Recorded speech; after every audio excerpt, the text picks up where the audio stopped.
It's Michelle here, the founder and CEO of ihelpmoms.com, where we are committed to bringing you the world's top family experts to make motherhood easier, healthier, and happier. And I am so honored today to have best-selling author, co-founder of a school, principal, teacher, and the CEO of Beyond Booksmart, Michael Delman, with me today. So thank you so much for being with me. It's a pleasure. So I was reading Michael's book, Your Kid's Gonna Be Okay, and I literally read it cover to cover in one day. It is the best, hands down, parenting book that I have had the pleasure of reading, partly because of your insight of being a principal, a teacher, a dad. I mean, you really bring it all together in such a comprehensive way for us as parents to understand. And one of the topics that you talk a lot about in the book is anxiety and stress in our kids and raising our kids. And I hear so many parents today talk about their kid being bored, or their kid having ADHD, or their kid having anxiety. I mean, these are now constant topics that we're talking about. I can't even imagine what the teachers are dealing with, trying to really understand all these concepts. So how do you discern, not only as an educator, but also as a parent, what your kid is really dealing with? Is it fictitious? Is it real? Is it something solvable? What's the underlying issues going on here for our children? It's actually a really profound question, and not an easy one to discern and to tease out, but it's important. Out of those three, anxiety, boredom, and just lack of focus, and I'd say there are all three going on for a lot of kids. But I would begin with anxiety, because it's an epidemic these days. You've got a significant percentage of kids with a diagnosis of generalized anxiety disorder. You've got kids who are anxious specifically about school and their futures, how difficult it is to get into the colleges like what we got into. I wouldn't get into the college I got into when I was in... Which was Brown. He's amazing. No, but like really, it's much harder now. Yeah. It really is. And you know, understanding, having that perspective. So when a student says, and our kids say, I'm bored, I would first check if that's a mask hiding the anxiety. They may say, I'm bored, and I'm not going to do my work because it's boring. Yeah. Is that true? You know, is that? Yeah. And I would challenge that, and I would ask them, oh, okay, so if it's boring, let's see how far you can get in 5 minutes. I give them a 5-minute goal. You show me what you can get done in 5 minutes. I like that. A goal. And then you can just, and you know, because it's so boring, I'm not going to ask you to do the whole thing. But just show me what you can do in 5 minutes. If they do show you that it is way too easy, what do you know? Check, too boring, talk to the teacher about a more challenging assignment. I like that. Great, you've ruled out boredom. Yep.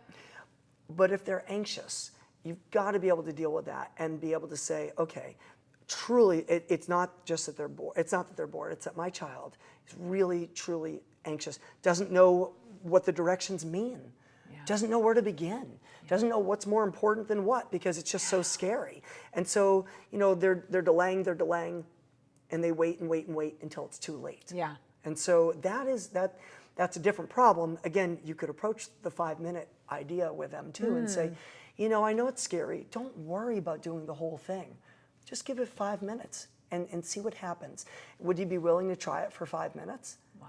But like, that's you know, instead of the punch in the arm that you give the bored kid, you give the arm around the shoulder for this kid. So, and either way, they're starting for a little bit, and then you can start to tease it out. Yeah. But you brought up focus as well.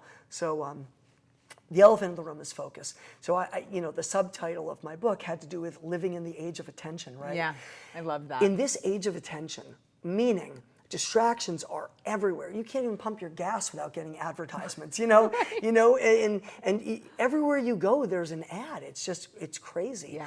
And the distractions that our kids face are better than the ones we had when we were kids. By far. Or when I was a kid, you know, it was Atari and like Pong, you know, it was like the most boring game ever, and yet we got distracted by that. Yeah. But the kids now, I mean, the distractions are designed to hold you in place for a long time. They don't want to just sell you the product. They want you to stay on the product.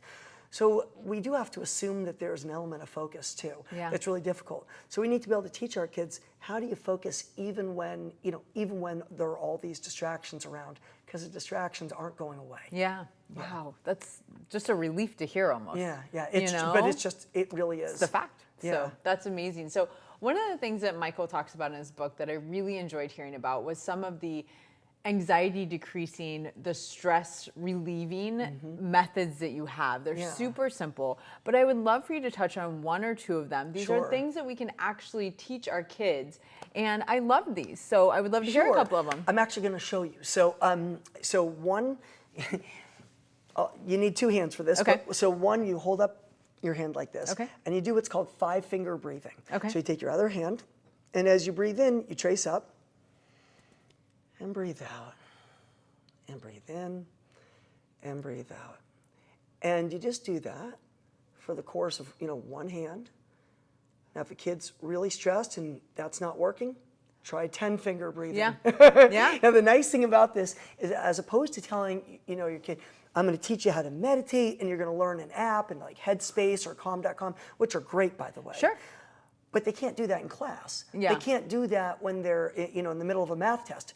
In the middle of a math test, imagine a kid getting up and going, I'm going to do my downward dog now in the middle. Not going to work. The whole class is like, look at that. but under the table, they can just go, just relax. It's good. And it's reconnecting your, it's a tactile way to reconnect your breath, and basically to settle down and let this part of the brain, the prefrontal cortex, re-engage. Back into play. I love Instead it. of being in this where the amygdala is, which is all stress and fright. Yeah. So that's one. Another that's also very simple is to do a pressure point exercise. Okay. So you take your thumb, you fold it in, you stick it there on the inside of the hand, you press here, and you can Google this to see it. Awesome. And you squeeze a little. Okay. And what you're doing is you're reducing some of the blood flow to your brain. Yeah. And so rather than getting this pounding headache that's getting worse and worse, and this stress that's getting worse and worse, you start to settle in.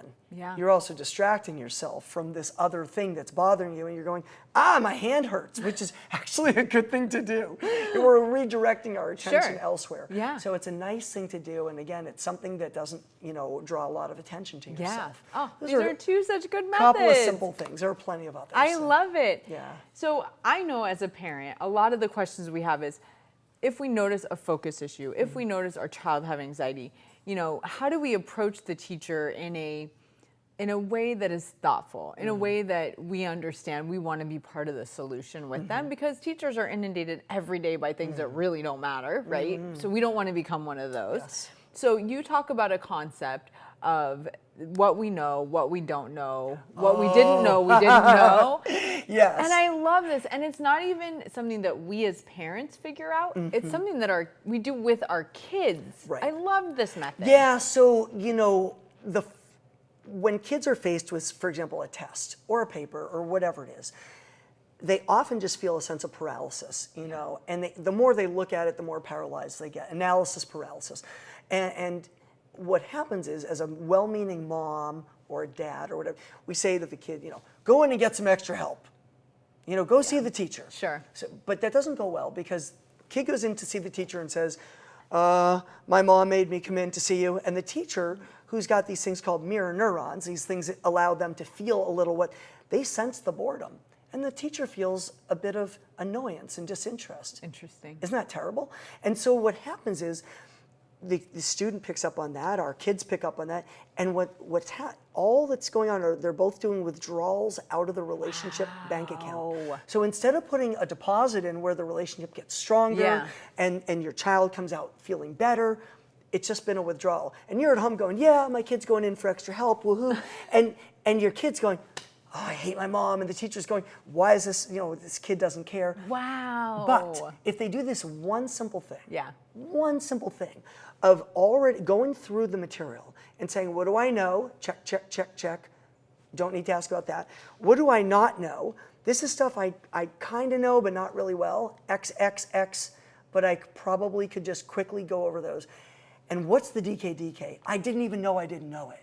This is stuff that's like, what is this doing in my notes or in the book or in the study guide? Yeah. If they do that and they put exclamation marks in and they go in and see the teacher, they can say, listen, I did some preparation. Love it. And here's where I'm stuck. Could you help me? And the teacher says, yes, I love helping kids.